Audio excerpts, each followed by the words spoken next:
Hi guys, so today I'm going to be talking about Albert Bandura, and I just chose him because I've always kind of followed his work and just been really interested in what he does.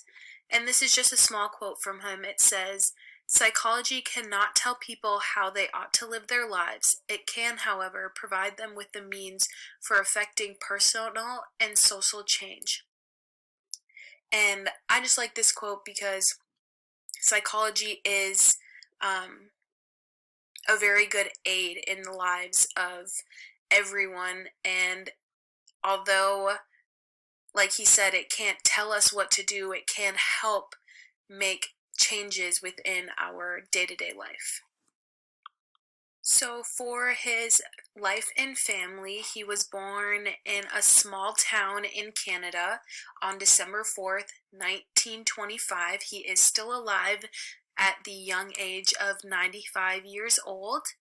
He is the youngest of six children, and he's the only son. He lost two siblings, one to a car accident and another one to the flu pandemic. His parents immigrated to Canada when they were children, his father from Poland and his mother from Ukraine. They had no formal education, but they still placed a high expectation for it for their children. His dad actually taught himself three different languages: Polish, Russian, and German. Um, so yeah, he taught himself how to read those, and he also served as a member of the school board in the district that they lived in and where Bandura was going to school.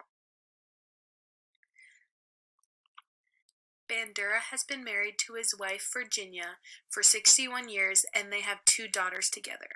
He enjoys spending time with his family, traveling, and hiking.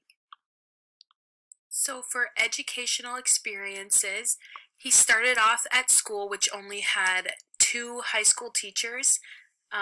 His whole school was in one building, so that made it pretty tough on teachers trying to teach all the kids everything. So this gave him limited access to resources, so he had to use his own interests and his environment around him to learn his own academic skills. In 1946, Bandura enrolled at the University of British Columbia in Vancouver. He did not initially plan on studying psychology. He was friends with some engineer students and carpooled with them to school, and they had early classes. So to fill that time, he signed up for an early psych class in that time spot, and that's what initially started his interest in psychology. He graduated in 3 years from the university with the Bulletin Award in Psychology. He then attended the University of Iowa for his graduate studies. This is where the social learning theory started. After finishing his master's degree in 1951, he stayed at the university to get his PhD in clinical psychology. After, he went to work with Robert Sears at the University of Stanford in the psychology department. He also collaborated with Richard Walters, and they wrote a book called Adolescent Aggression in 1959. From the discoveries in the book led him to work with Dory and Shella Ross in what became the Bobo doll experiment.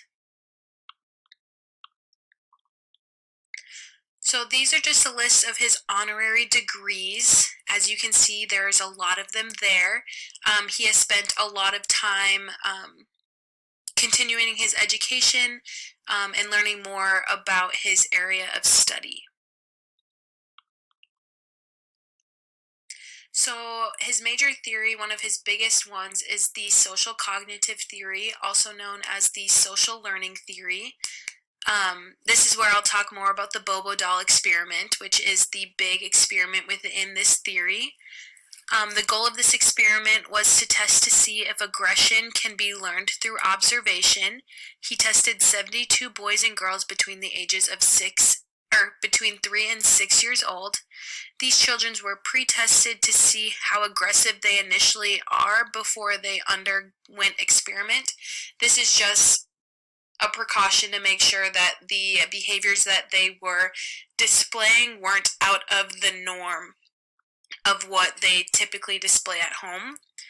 The children were split up into 3 different groups. 24 children were shown aggressive models, 24 were shown non-aggressive models, and then the control group, which was the 24 children who were not shown any model. The children who observed aggression were more likely to display aggressive behavior towards the doll than children who observed non-aggression behavior or didn't see a model at all. And within these groups, so in the aggression group, 6 boys and 6 girls saw a woman model, and 6 boys and 6 girls saw a female model. And likewise, for the 24 children who saw the non-aggressive model, 6 boys and 6 girls saw a female model, and 6 boys and 6 girls saw a male model. The girls showed more physical aggressive behavior if they were shown the male model, but had more verbal aggression when the model was a female. The boys reciprocated more physical aggression acts than the girls. There was very little difference between the verbal aggression between the boys and girls. So this experiment shows that children have the ability to learn aggression through observation. So a couple historical precedents for Albert Bandura are Clark Hall. Hall influenced Bandura's social learning theory. Kenneth Spence, Hall's student and Bandura's teacher, was the head of the psychology department. Arthur Benton, he was the director of Bandura's clinical program and his academic advisor at Iowa. And Robert Sears, who I talked about before, got Bandura to work at the University of Stanford. Applications of this theory today. This can be a flipped classroom model. Instead of traditional learning, students will watch a lecture video at home, and then in class they will take what they learned and apply it to assignments or class discussion. Gamification and simulations. These can turn the classroom into an interactive experience for the students. Creating assignments into games can help motivate students to want to work harder in the classroom. These games or simulations can create rewards and punishment for students in an engaging way within the classrooms. When students win a game or you receive a reward for doing so well on an assignment or a test, it can make students want to do better. And also, on the other side of things, students who don't win will see someone else succeed in the game, and that can make them want to do better by observing other students doing well within the classroom. Peer coaching. This helps students learn from one another. Students can observe and learn from one another and help each other in the classroom. This can be intimidating for some students to work and talk with other students about homework if they're not doing so well, and so that can kind of create a divide, but the teacher is there to help aid and keep the conversations on track so that students can work off of one another. So taking that, some personal things that I would use in my future classroom. I really like the idea of the flipped classroom. I personally thought that I learned really well doing that in high school.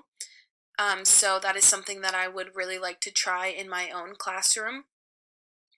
Group work, which falls along with the peer coaching and peer discussions, just to allow the students to talk with each other about their thought processes and just engaging with one another to create a better work environment for the students.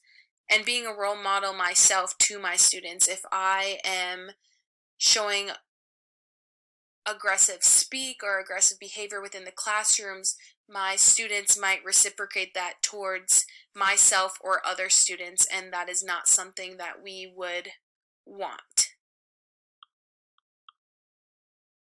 Albert Bandura has a lot of awards. I'm just going to mention a couple.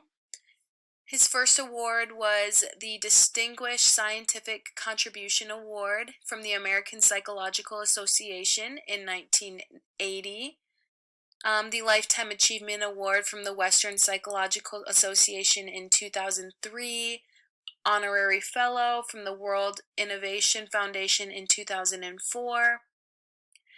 The Ernest M. Rogers Award from the Norman Lear Center for Entertainment and Society in 2007, and his most recent award, the National Medal of Science, that was given to him by President Obama in 2016. Some criticisms of this. Bandura's theories have been criticized by biological theorists because they believe that his ideas ignore biological states that people are in a situation and their autonomic nervous system responses to those situations. So they believe that somebody's behavior could be caused by being inherited and not always learned. They might have predisposed genes or actions in them that could cause this behavior rather than just seeing it and then reciprocating the behavior. His Bobo doll experiment has been criticized for being too situational. Reasons such as not all children will repeat the behavior of an aggressor. In the experiment, the children may be manipulated into repeating the aggressive behavior just because that is the only thing they are seeing.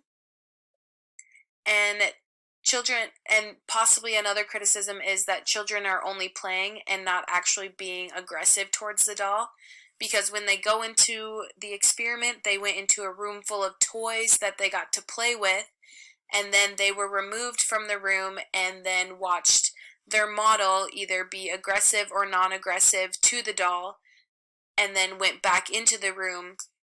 And if they saw the aggressive behavior, they were more likely to reciprocate that aggressive behavior. But since they were already playing, some think that they might have just been doing that and not actually being aggressive towards the doll.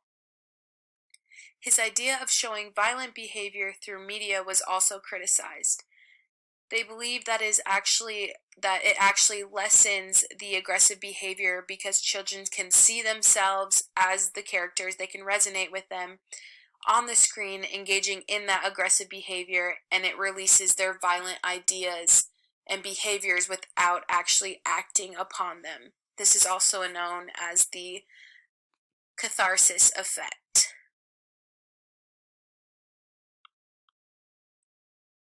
And these are my references. I hope you enjoyed learning a little bit more about Albert Bandura, and I hope everybody has a great Christmas break.